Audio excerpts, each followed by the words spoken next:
Pernah nggak kamu tiba-tiba kepikiran, gimana kalau dalam 5 tahun ke depan skill yang aku punya sekarang udah nggak laku lagi? Agak serem ya? Tapi faktanya, riset World Economic Forum bilang 23% pekerjaan sekarang akan hilang atau berubah drastis dalam 5 tahun ke depan. Nah, pertanyaan besarnya, skill apa sih yang benar-benar bakal dicari perusahaan 5 tahun ke depan? Kalau kamu tahu jawabannya, itu bisa jadi tiket emas karir kamu. Kalau enggak, ya kamu bisa aja ketinggalan jauh. Jangan skip ya, karena nanti di bagian akhir aku bakal kasih satu skill underrated yang diam-diam jadi senjata paling ampuh untuk bertahan. Kenapa sih skill lama cepat kedaluarsa? Aku mau cerita dulu. Dulu waktu awal kerja, aku kira skill teknis kayak bisa pakai software A atau B itu udah cukup aman. Tapi, ternyata dalam 3 tahun aja, software itu sudah obsolete. Bayangin, aku sempat panik. Waduh, kalau skill aku nggak kepake, gimana nasib aku? Nah, ini yang jarang orang sadar. Skill punya masa kadaluarsa. Teknologi berubah lebih cepat dari yang kita kira. Pertanyaannya, kalau teknologi makin cepat berubah, skill apa yang nggak mudah digantikan kecerdasan artifisial dan mesin? Kalau kamu nggak mulai sekarang, kamu bisa kehilangan momentum. Bayangin kalau teman kerja kamu sudah belajar skill baru, misalnya data storytelling, sementara kamunya masih sibuk dengan cara lama bikin laporan pakai Excel standar. 5 tahun ke depan, siapa yang kira-kira bakal dipromosikan? Itu sebabnya aku bilang, kalau kamu menunda-nunda belajar skill masa depan, risikonya bukan cuma ketinggalan, tapi bisa bener-bener nggak relevan lagi di pasar kerja. Mau nunggu sampai atasan bilang, maaf ya, skill kamu udah nggak dibutuhkan. Oke, aku spill ya. 6 skill yang perlu banget kamu pelajari agar tetap eksis di masa depan. Skill pertama, adaptability and learning agility. Kamu mungkin mikir, skill teknis apa yang paling penting? Tapi percayalah, yang paling dicari justru kemampuan belajar cepat dan beradaptasi. Kenapa? Karena 70% skill teknis hari ini bakal berubah total dalam 5 tahun. Jadi bukan cuma tahu satu skill, tapi gimana kamu bisa cepat mempelajari skill baru. Pertanyaan buat kamu, kalau besok perusahaanmu pindah sistem kerja full kecerdasan artifisial, seberapa cepat kamu bisa belajar cara pakai kecerdasan artifisial itu? Skill kedua, data literacy.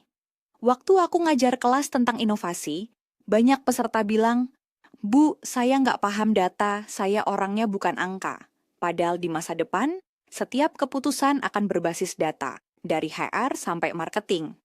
Dan jangan salah, data literasi bukan berarti kamu harus jadi data scientist. Tapi kamu harus bisa baca data, interpretasi, dan bikin keputusan. Coba pikirin ini.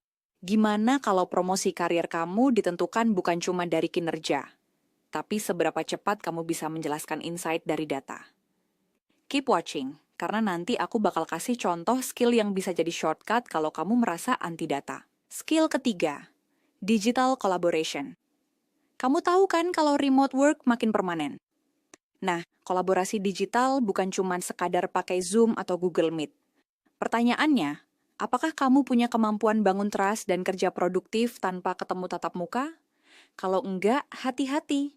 Karena perusahaan global sekarang sudah lebih suka hire orang yang terbukti bisa kolaborasi jarak jauh. Mau bersaing dengan talent dari India atau Filipina yang bisa kerja lebih murah tapi lebih efektif secara digital. Skill keempat, critical thinking and problem solving. Ini skill klasik, tapi makin penting. Kecerdasan artifisial bisa ngasih data, tapi dia nggak bisa nilai konteks sosial, budaya, atau etika di balik keputusan.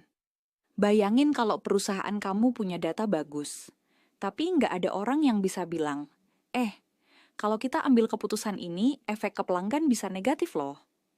Mau tahu gimana cara melatih skill ini setiap hari tanpa harus kursus mahal? Aku bakal kasih tipsnya di bagian akhir. Skill kelima, emotional intelligence.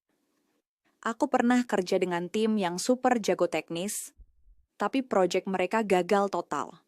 Kenapa? Karena mereka nggak bisa komunikasi, gampang konflik, dan nggak bisa bangun kepercayaan. Di era kecerdasan artifisial, emotional intelligence justru naik nilainya. Karena mesin nggak bisa empati. Pertanyaannya, kamu lebih pilih kerja sama dengan orang super jenius tapi arogan, atau orang biasa aja tapi bisa bikin tim solid? Skill ke-6, creativity and innovation. McKinsey bilang, kreativitas jadi salah satu skill, paling susah digantikan kecerdasan artifisial. Tapi jangan salah, kreativitas itu bukan cuma buat seniman. Dalam kerja sehari-hari, kreativitas artinya bisa nemuin cara baru, solusi baru, ide baru. Kalau kamu hanya bisa melakukan hal dengan cara lama, sementara rekan kerja kamu bisa nemuin solusi 3 kali lebih cepat, siapa yang bakal dipromosikan? Tibalah kita ke skill bonus yang jarang dibicarakan. Nah, ini dia yang aku janjikan tadi. Satu skill underrated yang sering diabaikan padahal krusial banget. Skill itu adalah storytelling. Kenapa storytelling? Karena di dunia penuh informasi, orang nggak hanya butuh data. Mereka butuh narasi yang jelas. Kamu bisa punya ide hebat, tapi kalau kamu nggak bisa jelasin dengan cara yang bikin orang percaya, ide itu nggak akan jalan. Pikirin ini, apa gunanya data, adaptasi, dan kreativitas? Kalau kamu nggak bisa bikin orang lain setuju dengan ide kamu, jadi, kalau dirangkum, 6 skill masa depan yang paling dicari perusahaan adalah adaptability and learning agility, data literasi, digital collaboration, critical thinking and problem solving, emotional intelligence, creativity, and innovation, plus bonus storytelling. Pertanyaan terakhir buat kamu, 5 tahun ke depan, kamu mau jadi orang yang siap dipromosikan atau siap digantikan? Kalau kamu serius mau kuasai skill ini, jangan berhenti di video ini aja. Aku lagi siapin konten spesial yang breakdown step by step gimana cara melatih masing-masing skill ini. Jadi pastikan kamu subscribe dan klik lonceng notifikasi biar nggak ketinggalan.